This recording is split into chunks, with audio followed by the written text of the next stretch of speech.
bay dong ding zum nak ka ne bay dong lo we chun sun zan chol loin ral kan do har sa zetin front line ye ummi pol ta chu ti tha in ding man an nei lo ronga an kal chau ka ta na an an silan chonga na ya an nga mi ti in khatin ral kan do tua thali tha kan do kan lak chami in nor sal ruanga mi pinan bay dong pangding pin lebu voi khat an lak ora kam ni an chu sal avoi ni na ka an daula lai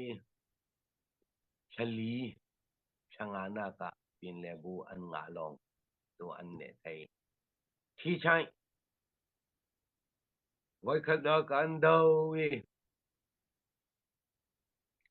amiu pum pin an lak the zau nuwa phaya kong an lak thai lo ruanga an so sal tu avoi ni na kan daula lai tu tla phaya kong tu tiang an lak thai si lo thi chai tu ve kin ren ni lama demo su loi ko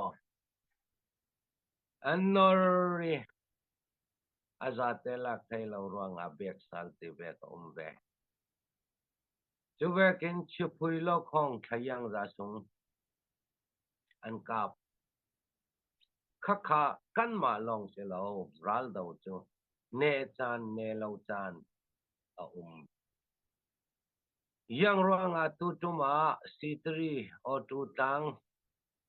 lung khar lam kan le luat fiang te sim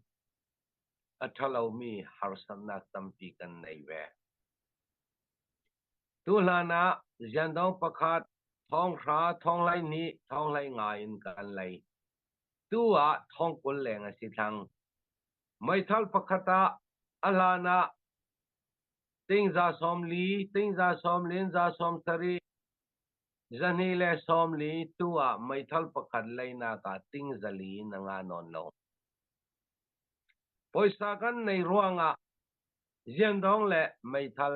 du pawin bazara thil kan lei vekin leiding a lo achu in kan chu ok alan lai kia kan rak laya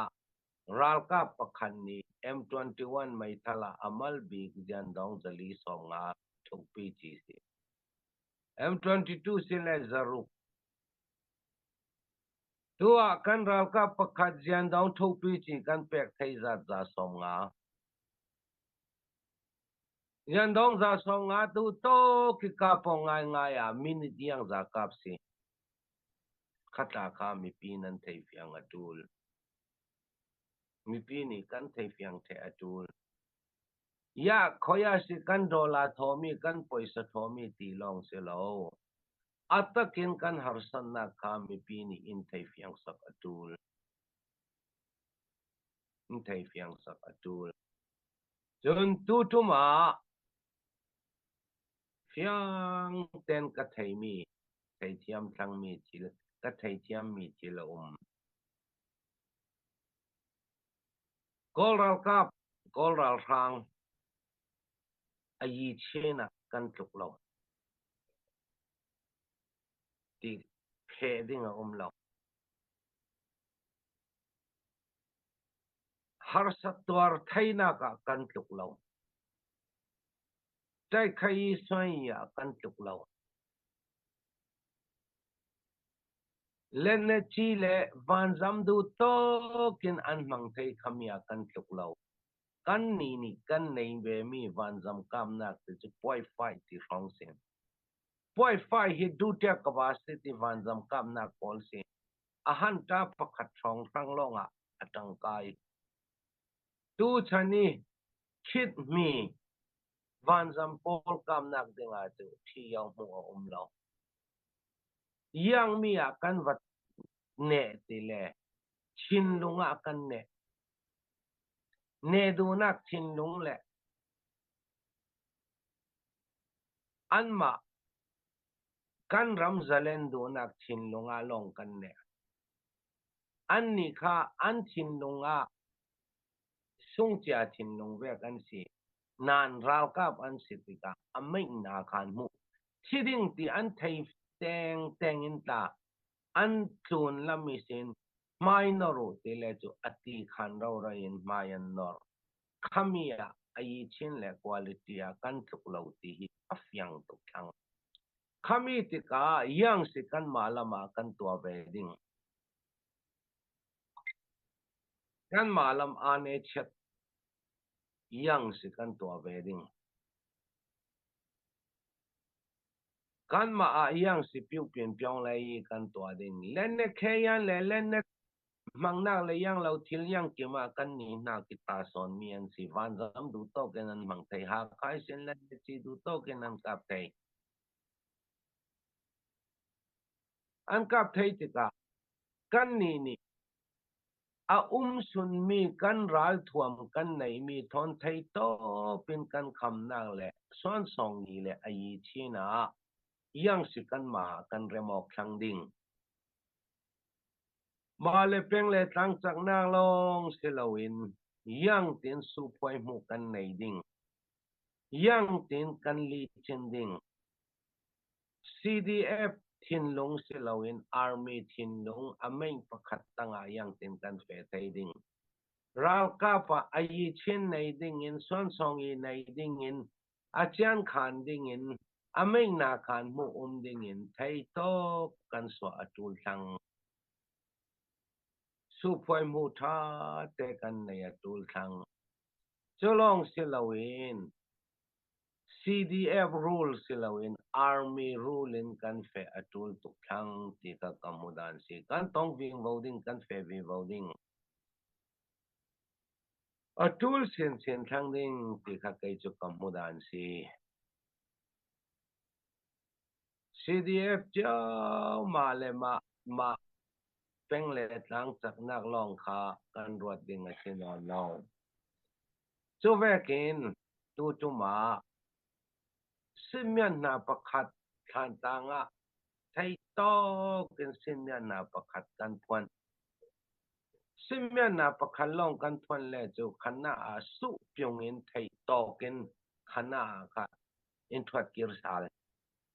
chilen sunga mun li mun nga a simyan na puan thai sela than tang ka kan lak thai lo nak dinga lau khami ding in ka kan thin lunga CDF tam pi ma le peng le tang long ruat lawin thu chim na ka than tang a raw kap som thum mo kul mo chiao kan kwat khadu tok lawin sene kai khoi na ken khoi mun dang ka simyan na dang phon thai ve sela than tang hi kan lang nak rei zau ding chin pi ne pum pi a than tang pakhat long simyan na kan phon thai chu ve kin kan u naw le chin brotherhood polta wara kan lan sin abangok lo abangok lo nan bang mi pakhat ral khang ne kan tum kan ramzalen ter kan tum khavek thin lung pu in te dima falama simyan narak phon ve sela an ni hangata achu ding kan ni hangata achu ding simyan na pakhalo nga su pungin kan yang lo thuthim na ka than tang kan no re ro ha khain thai to kin in Russia swalen ne chi pun kipin chubek in ha kha aral sang an van zamin an tha ko re ro ha kha kho sung kan lu chil thai ri lo le ta ha kha kyang ka pi sakan pol ka sun zan kan rak ka boy ve reng ro le van zam ta zalen te na fet atum thai lo ding chubek in ha kha i sin than tang lam ral kap tum mi ta zalen ten an tum thai lo ding chubek in falama ha te di ma mundanga sibilam kan unaw polta silang kong silton kan komote lo le ta mun khat pakhat ka kan lung rual na ka chu ral khang ne kan tum kami thin lung te rak puin rakka vere ro sela tu vek din mun a kheng lo ding chu ruanga kan ruat sal ding ni chu ral khang ne kan tum ngai ngai mo ral khang a non lo na kan peng le kan tang chiao kha chak ding in long mo thin lunga kan nei ti kha ruat ding a thang chu ve ken CDF tam pi hi army rule kan fe atul thang anin na khan thaina su phoi mu achian khan mu ameng na khan mu ye bo ye ve sei dat kami nei thai ding in thai top kan so atul thang pi hi than tang operation tilem operation for fiang tukin alang thang rel tul lawin CDF phoi tin te kan ruat sal atul thang in kamu kan ni chu Hena Timid Operation, Van Kam Tilim Operation 1, 2, 3, 4. Athokisin tu tiang kanum. Tu tum tilim operation atla. Mizan o tu tanga liam patum kan na beton. Tu tum tilim operation 4 long manaka kan ni mi kultuan ni. Gaya kan nga sang kan ma le kan ma yang lawanak silawin. Chinland Council tanga ralkap Chinland Council chawza pakhat tanga Chin Army dingin kan ma ve ken rak zom ve cheu dingin CDF tampi kalau som du hai